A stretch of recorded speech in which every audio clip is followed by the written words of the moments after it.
If you're dealing with psoriasis or any other chronic skin issue, should you resort to a vegan diet? Now, let me just preface this by saying I have some personal experience when it comes to vegan and plant-based dieting.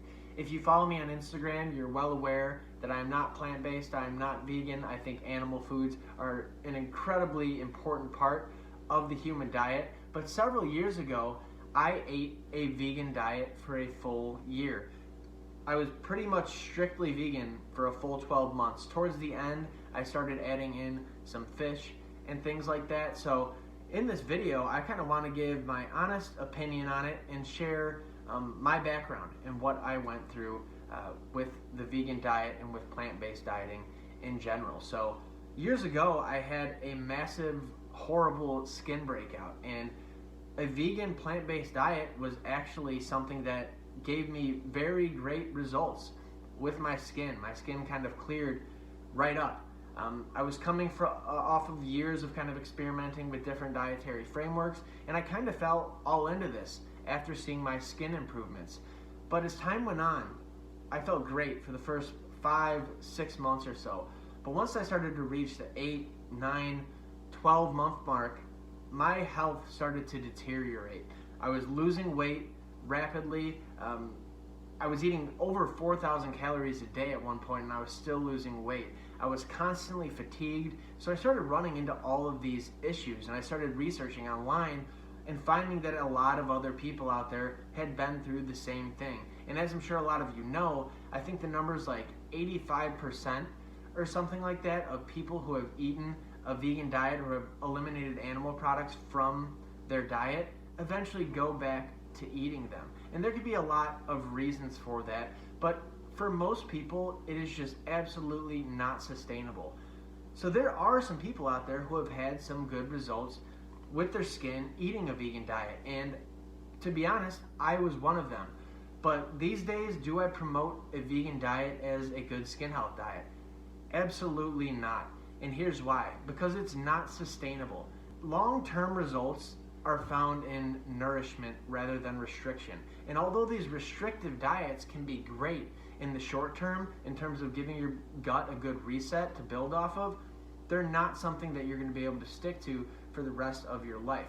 And what I think a better option than veganism, and when you talk about extremes, the better option is an animal-based diet.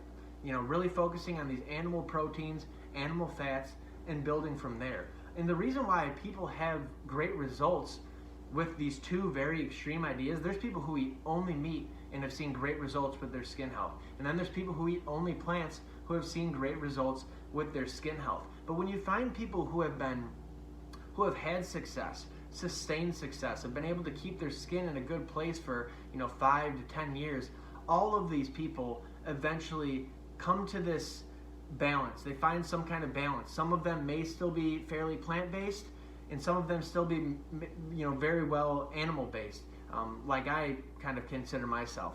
But eventually you have to drift back into some sort of balance. And the reason why these two extremes work so well is they basically mimic the benefits of fasting. So if you eat a vegan diet and you eliminate, and you're eating high carb, low fat, and eliminate all these animal proteins and fats, your body gets very efficient at digesting plant fiber and these plant carbs. But as time goes on, you run into these inevitable nutrient deficiency issues. It's the same thing with the carnivore diet, and I think you can get a much more well-rounded approach with this animal base, and that's why I think it's a much better idea for a lot of you. Eventually, I think a lot of the people who are carnivore long-term are going to run into the same issues that a lot of the vegan people are running into long-term. And there's a lot of people out there, I'm sure I'm going to catch some backfire, some backlash from this video, but at this point, I don't care. I'm not a supporter of extremism. I think the negatives of a long-term vegan diet are fairly obvious. I mean, if you are someone who believes in a long-term vegan diet, I challenge you to go online, find 5 people who are still in optimal shape who have been vegan for 30 years. It's very, very hard to find. And obviously veganism, it's trending. It's sort of a newer sort of idea. Obviously, it's been around for quite some time, but it hasn't really been at the forefront like it is nowadays. So, that could be a reason why there's not many really long sustained vegans out there. but finding people who have been vegan for a long time is extremely hard to find. Animal foods are the most nutrient dense foods on the planet, and if you're cutting them out and just focusing on all this plant fiber, in the long run I think that leads to a lot of people, a lot of inflammation for a lot of people. So if you want to try a vegan diet to reverse your psoriasis, I am not going to stop you, but let me just say, use it as a short-term temporary tool. Do not avoid meat and do not avoid animal products for extended periods of time. For most people, this is going to run into nutrient deficiency issues, and I would make the argument that long enough, it's going to run into nutrient deficiency issues for absolutely everybody. I think the better course of action in terms of starting with an extreme and then building into a more balanced and nourishing approach is to start animal-based.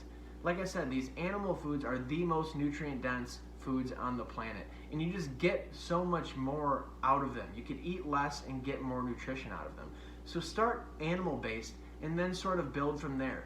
Start by keeping your plant fiber low and then sort of fill in the gaps with these plants. In my opinion, obviously some people are going to do better with certain frameworks than others. Some people might do great long-term with a sort of plant-based framework and then adding in some animal products in around that.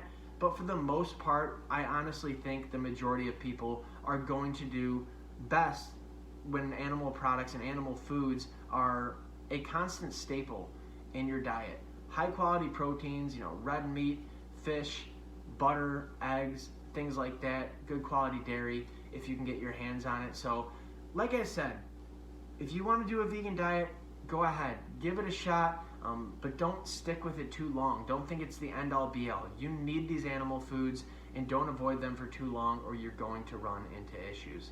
So that's going to wrap it up for this one. As usual, I'm going to leave a link to my website below the video so you guys can check out my additional resources. I have my free training video on there. You can apply for my one-on-one coaching program if you're looking for some structure and want results as fast as possible. And I'm still working on getting my supplement regimen uploaded. I know a few days ago I said it was going to be a few days. It might be a few more days. I'm trying to kind of work out the kinks and get that on there. So like I said, click that link, head to naturalpsoriasishealing.com and reach out if you need me. Talk to you guys soon.